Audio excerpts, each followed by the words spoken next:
गणित के बहुत ही इम्पोर्टेंट प्रश्न हैं, बहुत ही इम्पोर्टेंट परीक्षा में पूछे गए। ध्यान से समझिएगा, सभी प्रश्न आपको एग्जाम में मिलने को हो सकते हैं।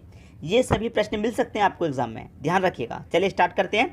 पहला प्रश्न है 1200 के 5/8 का 74% क्या है। भाई 1200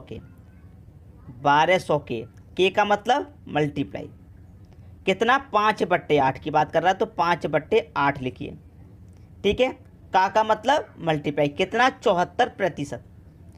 74% का मतलब आप जानते हैं सभी के बट्टे में 100 होता है। प्रतिशत का मतलब बट्टे में 100।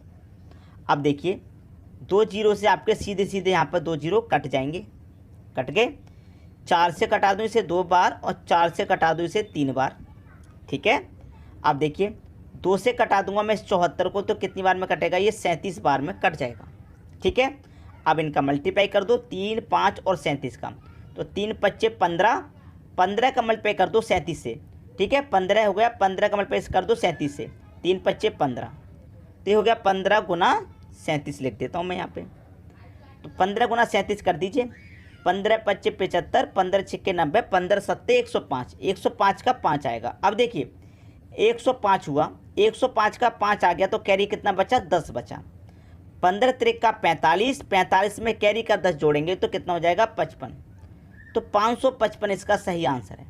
555 दे रखा है आपका बी ऑप्शन में। तो 1200 के 5/8 का 74% क्या है भाई, 555 है। ये आपके प्रश्न का बिल्कुल सही आंसर हो गया। उम्मीद करूंगा कि सभी को प्रश्न बहुत ही अच्छे तरीके से समझ में आ गया, क्लियर हुई बात। किसी को भी प्रश्न में कोई भी समस्या यहाँ पर बिल्कुल भी नहीं होगी। अब देखेंगे हम अगला प्रश्न। अगला प्रश्न है निम्नलिखित में से 3.14 गुने 10 की पावर 6 के बराबर है। इसका सॉल्व करना, हमको इसको सॉल्व करना है। अब इसको सॉल्व करने से पहले अगर मैं आपसे कहूँ कि थोड़ा सा बेसिक जान लीजिए। बेसिक का मतलब है कि यहाँ पर जो 10 की पावर 6 है इसका मान कितना आएगा। देखिए सबसे पहले छोटी पावर से शुरुआत करता हूँ। जैसे कि अब अगर 10 की पावर 2 होती है तो उसका मान कितना होता है, 100 होता है।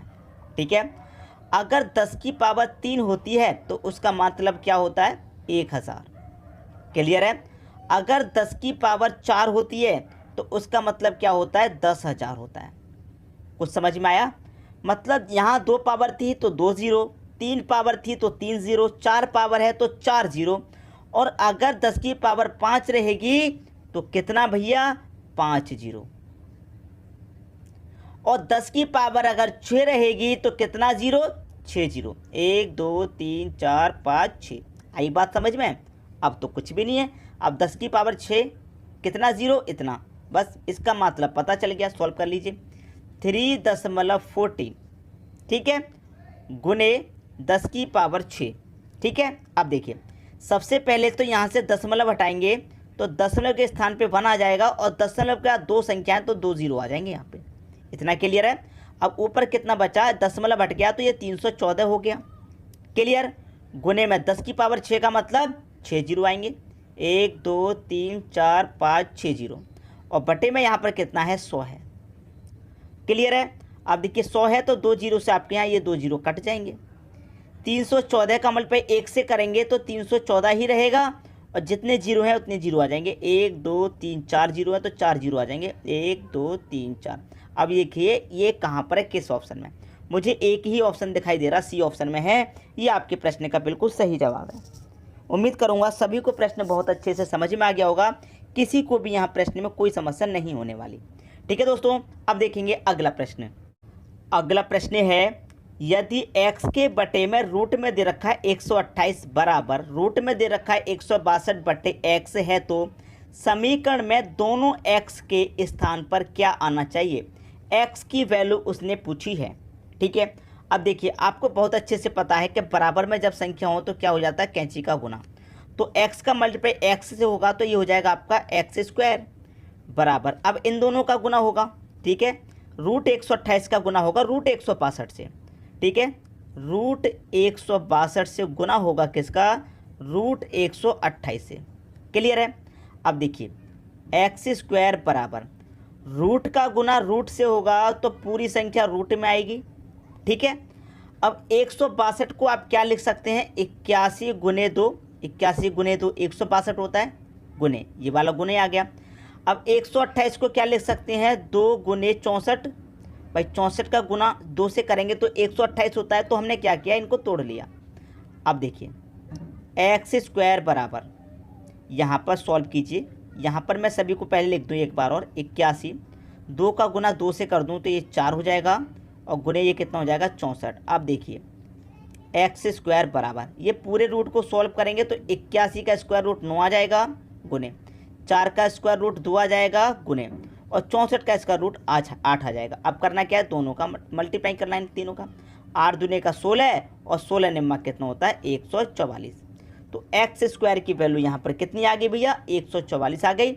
144 कहाँ पर है, सी ऑप्शन में। ये आपके प्रश्न का बिल्कुल सही आंसर है। तो उम्मीद करूंगा कि सभी को प्रश्न अच्छे से समझ में आ गया। अब देखिए यहाँ पर एक कंडीशन और, एक्स स्क्वायर की वैल्यू निकल के आई है हमारी 144, एक्स स्क्वायर बराबर मेरा कितना निकल के आया भाई 144। अब कुछ बच्चों के दिमाग में क्या, जैसे कि यहाँ पर मेरा स्क्वायर है, यहाँ से हटेगा तो इसके ऊपर यहाँ पर क्या आ जाएगा, स्क्वायर है मेरा, यहाँ से हटेगा तो इस पर रूट लग जाएगा, 144 रूट में आ जाएगा। अब 144 का स्क्वायर रूट कितना होता है, 12 होता है। कुछ बच्चों का आंसर ये भी निकल के आ रहा होगा, लेकिन 12 तो मेरा यहाँ पर कहीं पर है ही नहीं। भाई आपसे कह रहा है कि दोनों x के स्थान पर, दोनों x, ये मेरा दोनों x का मान निकल के आया था, x का गुना x से मैंने किया तो दोनों x था मेरी, x गुना x मतलब x स्क्वायर, तो ये मेरी दोनों x का मान आया था 144, इसलिए 144 मेरा सही है। लेकिन कुछ बच्चे इस तरीके से भी सॉल्व करेंगे आगे, तो यहाँ पर 12 आंसर मिलेगा x का मान। क्लियर है। अब देखेंगे हम अगला प्रश्न। अगला प्रश्न, 18 आदमी एक जहाज के मॉडल को 7 दिनों में बनाते हैं, 15 आदमी से कितने दिन में बनाएंगे। बहुत अच्छा प्रश्न है। इसके लिए एक फॉर्मूला होता है M1 D1 T1 पूरे का बटा W1 बराबर M2 D2 T2 पूरे का बटा W2। ये फॉर्मूला होता है। M का मतलब व्यक्ति, व्यक्ति कितने हैं 18, D का मतलब दिन, कितने दिन में कर रहे हैं भैया 7 दिनों में कर रहे हैं। टाइम दे रखा है, टाइम नहीं दे रखा, तो टाइम नहीं दे रखा तो उसे छोड़ देंगे। वर्क कितना है, वर्क है आपका एक जहाज का मॉडल, तो बटे में 1 रखिए चाहे मत रखिए, कोई फर्क नहीं पड़ता, बराबर। बाद में कितने आदमी हैं 15 आदमी, कितने दिन में बनाएंगे। यहाँ पर मुझे D1 तो दे रखा था 7 दिन, लेकिन D2 पूछ रहा है, D2 पूछ रहा है कितने दिन में बनाएंगे। भाई इतना प्रश्न है, बस इतना सा प्रश्न है, इसमें अब कुछ भी नहीं है। इसी को सॉल्व कर लीजिए। देखिए 3 से मैं पहले से कटा के छोटा कर दो, 3 पंजे 15 और 3 छिक्के 18, 6 सत्ते कितना हो जाएगा ये 42, और इधर कितना बचेगा ये 5 गुने D2। यही है प्रश्न, ठीक है। अब 5 से इसमें भाग दिया जाएगा, कितनी बार जाएगा, 5 अट्ठे 40, 2 बचेगा नहीं जाएगा, 10.20 हो जाएगा, 5 चौके 20, 8.4, इधर कितना बचा D2, D2 का मतलब 8.4। कितने दिन में बनाएंगे भैया 15 आदमी, 8.4 दिन में बनाएंगे। 8.4 दिन दे रखा आपके सी ऑप्शन में। ये आपके प्रश्न का बिल्कुल सही आंसर हो गया। आगे बात समझ में। अब देखेंगे अगला प्रश्न। अगला प्रश्न है, निम्नलिखित समीकरण में प्रश्नवाचक चिन्ह के स्थान पर क्या आएगा। ये समीकरण दे रखा है और प्रश्नवाचक चिन्ह यहाँ पर दे रखा है, प्रश्नवाचक चिन्ह के स्थान पर क्या आएगा ये पूछ रहा है। तो देखिए ध्यान से देखिए, यहाँ से और यहाँ से, यहाँ पर रूट में क्वेश्चन मार्क है, यहाँ पर भी रूट में क्वेश्चन मार्क है, तो दोनों जगह से ये रूट में क्वेश्चन मार्क दोनों जगह तो कॉमन आ जाएगा बाहर।